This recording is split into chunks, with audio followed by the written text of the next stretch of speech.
皆さんこんにちは。本日3月30日、ちょうどお昼前です。本日の桜の開花状況ですけれども、管理棟まずおります。こちらの方、ほぼ満開に近く見えます。実際でもこれでも8分ぐらいでしょうか。ただ他のですね、駐車場方面もありますけれども、こちらの桜はおおむね5分ぐらいです。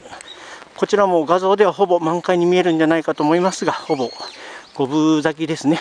なので今週末、お天気に恵まれれば桜の見頃じゃないかと思います。